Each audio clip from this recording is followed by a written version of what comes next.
नमस्कार. काजस रेसिपीजमध्ये तुमच्या सगळ्यांचं स्वागत आहे. ही भाजी पाहताय किती मस्त तयार झाली आहे ना. घरी कोणी पाहुणे येणार असतील आणि तुम्हाला एकदम टेस्टी आणि वेगळी अशी भाजी बनवायची असेल, तेव्हा तुम्ही ही पनीरसारखी दिसणारी पण पनीर नसणारी भाजी नक्की बनवू शकता.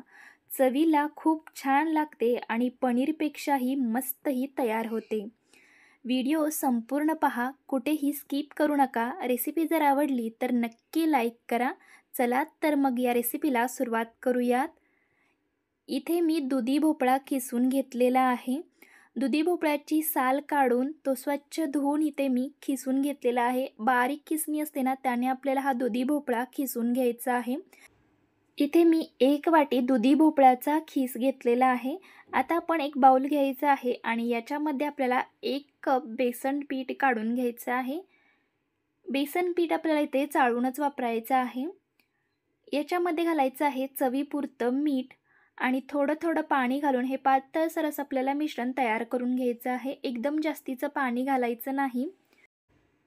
याच्यामधल्या गुठळ्या मोडत आपल्याला हे पीठ भिजवून घ्यायचं आहे. व्यवस्थित मिक्स करून घेऊयात. इथे मी अजून थोडंसं पाणी घालत आहे. जास्तही पातळ नाही आणि जास्तही घट्ट नाही, असं हे आपल्याला मिश्रण बनवून घ्यायचं आहे. व्यवस्थित मिक्स करून घेऊयात. इथे आपलं हे बेसन पिठाचं मिश्रण तयार झालेलं आहे. अशा पद्धतीचं पातळसर असं आपल्याला हे मिश्रण बनवून घ्यायचं आहे. इथे मला 1 ते सव्वा कप इतकं पाणी लागलेलं आहे. पाण्याचं प्रमाण थोडंसं कमी जास्ती होऊ शकतं. आता आपण याच्या फोडणीची तयारी करून घेऊयात. यासाठी कढईमध्ये 2 चमचे तेल घातलेलं आहे. तेल गरम झालं की याच्यामध्ये घालायचं आहे अर्धा चमचा जिरे, त्याचसोबत 1 चमचा मिरची आणि लसूणचा ठेचा. हे आपल्याला थोडंसं भाजून घ्यायचं आहे. मिरची इथे आपली छान अशी ही भाजली गेलेली आहे. याच्यामध्ये घालणार आहोत आता आपण दुधीचा खीस. हाही आपल्याला 2 मिनटं छान असा तेलावरती परतवून घ्यायचा आहे. 2 मिनटं व्यवस्थित हा तेलावरती आता परतवून घेऊयात. इथे मी हा 2 मिनटं व्यवस्थित हा तेलावरती असा परतवून घेतलेला आहे. याच्यामध्ये घालणार आहोत आता आपण जे बेसनचं मिश्रण बनवून घेतलेलं आहे ते घालायचं आहे आणि व्यवस्थित आपल्याला हे मिक्स करून घ्यायचं आहे. याच्यामध्ये कोणत्याही प्रकारच्या गुठळ्या होणार नाहीत याची आपल्याला काळजी घ्यायची आहे आणि सतत आपल्याला हे मिक्स करत घट्ट होईपर्यंत आपल्याला हे शिजवून घ्यायचं आहे. इथे तुम्ही बघू शकता की मिश्रण घट्ट व्हायला सुरुवात झालेली आहे. गॅसची फ्लेम आपल्याला इथे मीडियम किंवा कमीच ठेवायची आहे, मोठा करायचा नाही. इथे तुम्ही बघू शकता आता आपलं हे मिश्रण छान असं घट्टसर झालेलं आहे. हे अशा पद्धतीचं तयार झालं की हे एकत्र करून घ्यायचं आणि याच्यावरती आपल्याला झाकण ठेवून एक 5 मिनिटं आपल्याला याची वाफ काढून घ्यायची आहे, म्हणजे बेसन छान असं शिजलं जाईल. 5 मिनिटं झालेली आहे. तुम्ही बघू शकता छान अशी एक दणदणीत वाफ आलेली आहे. इथे आता आपलं हे पीठही छान असं शिजलं गेलेलं आहे. व्यवस्थित एकजीव होत आहे हे मिश्रण. जास्त पातळही नाही आणि जास्त घट्टही बनवायचं नाही. इथे आता आपलं हे मिश्रण तयार झालेलं आहे. गॅस बंद करूयात आणि हे मिश्रण खाली उतरवून घेऊयात. इथे आपल्याला एका ताटाला तेल लावून घ्यायचं आहे आणि याच्यावरती आपल्याला हे मिश्रण काढून घ्यायचं आहे आणि लगेचच गरम गरम असताना हे आपल्याला थापून घ्यायचं आहे. इथे एका वाटीला मी तेल लावून घेतलेलं आहे आणि या वाटीनं अशा पद्धतीने मी आता हे थापून घेत आहे. इथे मी असे चौकोनी आकारामध्ये हे थापून घेतलेलं आहे. तुम्ही गोलसुद्धा ठेवू शकता.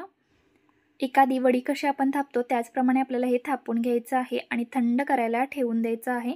थंड झाल्यानंतर आपण हे कट करणार आहोत. तोपर्यंत आपण यासाठी लागणारा जो मसाला आहे तो बनवूयात. इथे मी मिक्सरचं भांडं घेतलेलं आहे. याच्यामध्ये घालणार आहोत कांदा. इथे मी 2 मीडियम साईजचे कांदे उभे चिरून भाजून घेतलेले आहेत. त्याचसोबत थोडंसं खोबरंसुद्धा इथे मी भाजून घेतलेलं आहे. 7 ते 8 लसणाच्या पाकळ्या आणि 1 इंच आल्याचा तुकडा. त्याचसोबत एक मीडियम साईजचं टोमॅटो घेतलेला आहे. टोमॅटोसुद्धा मी ते भाजून घेतलेलं आहे. याच्यामध्ये गरजेनुसार पाणी घालून हे मिक्सरला आपल्याला बारीक असं वाटून घ्यायचं आहे. इथे मी हा मसाला वाटून घेतलेला आहे. एकदम बारीक असा आपल्याला वाटून घ्यायचा आहे. इथे आपला हा मसाला तयार आहे आणि हे मिश्रणसुद्धा थंड झालेलं आहे. हे आता आपण कट करून घेऊयात. अगदी आपण पनीर जसं कट करून घेतो ना, त्याच पद्धतीने आपल्याला हे कट करून घ्यायचं आहे. इथे मी चौकोनी आकारामध्ये हे कट करून घेत आहे. तुम्ही थोड्याशा अशा लांबट आकारामध्ये सुद्धा कट करून घेऊ शकता. तुम्ही जसे पनीरचे पीस करून घेता ना, त्याच पद्धतीने आपल्याला हे कट करून घ्यायचं आहे. तुम्ही ते बघू शकता, अगदी मस्त हे तयार झालेले आहे. अजिबात याचे तुकडे वगैरे काही पडलेले नाहीत. इथे मी हे थोडेसे असे वेगळे करून घेतलेले आहेत, म्हणजे ग्रेव्हीमध्ये आपल्याला टाकताना सोपं पडेल. आता आपण यासाठी जी ग्रेव्ही बनवणार आहोत ती बनवूयात. इथे मी कढईमध्ये 4 मोठे चमचे तेल घेतलेलं आहे. तेल गरम झालेलं आहे. याच्यामध्ये घालणार आहोत अर्धा चमचा जिरे. जिरे आपले थोडेसे तडतडले की याच्यामध्ये आपण जो बनवून ठेवलेला मसाला आहे तो घालायचा आहे. आणि हा मसाला छान असा तेल सुटेपर्यंत आपल्याला परतवून घ्यायचा आहे. मसाला भाजण्यासाठी इथे आपल्याला जास्त वेळ लागत नाही, कारण की आपण आधीही तो भाजून घेतलेला आहे. त्यामुळे तुम्ही घरी जसा पनीरसाठी मसाला बनवता त्याच पद्धतीने तुम्ही या ग्रेव्हीसाठी सुद्धा मसाला बनवून घेऊ शकता. इथे आपला हा मसाला छान असा भाजला गेलेला आहे. व्यवस्थित याला तेल सुटलेलं आहे. याच्यामध्ये काही सुके मसाले घालून घेऊयात. इथे मी घेतलेला आहे 1 चमचा गरम मसाला, 1 चमचा धने पावडर, पाव चमचा हळद घेतलेली आहे आणि 2 चमचे घरगुती लाल तिखट घेतलेलं आहे. इथे तुम्ही तुमच्यानुसार तिखटाचं प्रमाण कमी जास्ती करू शकता किंवा काश्मीरी लाल मिरची पावडरसुद्धा तुम्ही इथे वापरू शकता. याच्यामध्ये आपल्याला मिक्सरच्या भांड्यामध्ये थोडंसं पाणी घालून याच्यामध्ये घालायचं आहे, म्हणजे आपले मसालेही जळले जाणार नाहीत आणि भांड्याला जो मसाला लागला आहे तोही वाया जाणार नाही. व्यवस्थित आता हा मसाला आपण तेल सुटेपर्यंत भाजून घेतलेला आहे. तुम्ही बघू शकता इथे आपला हा मसाला छान असा भाजला गेलेला आहे. आता आपल्याला याच्यामध्ये पाणी घालायचं आहे. इथे आपल्याला गरम पाणी वापरायचं आहे.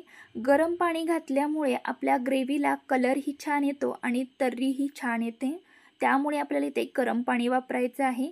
इथे मी थोडंसं आधी पाणी घातलेलं आहे. व्यवस्थित मसाला मिक्स करून घेऊयात आणि तुम्हाला जशी ग्रेव्ही घट्ट पातळ हवी आहे त्या अंदाजानुसार आपल्याला इथे पाणी घालायचं आहे. इथे मी जे उरलेलं पाणी आहे तेही घालून घेत आहे. जास्त पातळही नाही आणि जास्त घट्टही नाही, अशी मध्यमसर अशी ही मी ग्रेव्ही बनवून घेत आहे. व्यवस्थित मिक्स करून घेऊयात आणि याच्यामध्ये आपल्याला घालायचं आहे चवीनुसार मीठ. आणि आता आपण याला एक उकळी काढून घेऊयात.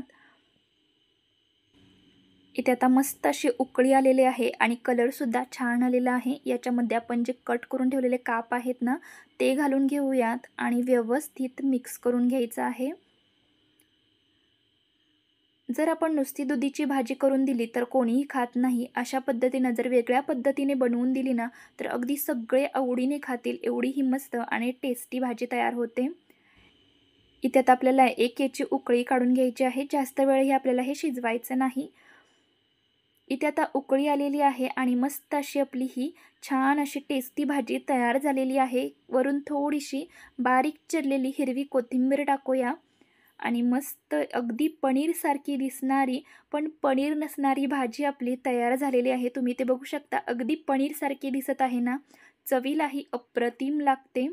एकदा नक्की करून पहा, तुम्हाला ही रेसिपी नक्की आवडेल. आणि याच्यामध्ये आपण जास्तीचे काही मसालेसुद्धा वापरलेले नाहीत, फक्त बेसिक मसाले वापरलेले आहेत आणि मस्त अशी आपली ही भाजी तयार झालेली आहे. गॅस बंद करूयात आणि भाजी खाली उतरवून घेऊयात. इथे आपली ही मस्त अशी पनीर नसलेली पण पनीरसारखी दिसणारी भाजी तयार आहे. कोणीही बघून सांगणार नाही की ही भाजी दुधीपासून आपण बनवलेली आहे. एवढी ही मस्त टेस्टी आणि पनीरसारखी दिसते. इथे मी तुम्हाला हे तोडूनसुद्धा दाखवणार आहे. इथे तुम्ही बघू शकता किती हे मस्त मऊसूत तयार झालेलं आहे. अजिबात चिवट होत नाही. अगदी पनीरसारखंच मऊसूत तयार होतं. जर तुमची लहान मुलं दुधी खात नसतील किंवा मोठी मंडळीही दुधी खात नसेल तर अशा पद्धतीनं तुम्ही ही दुधीची भाजी त्यांच्यासाठी नक्की बनवू शकता. खूप मस्त आणि टेस्टी भाजी आहे. नक्की करून पहा. पनीरसारखी दिसणारी पण पनीर नसणारी ही दुधीची भाजी कशी वाटली हे कमेंटद्वारे नक्की सांगा. रेसिपी आवडली असेल तर नक्की लाईक करा आणि आजचा व्हिडिओ पाहिल्याबद्दल धन्यवाद.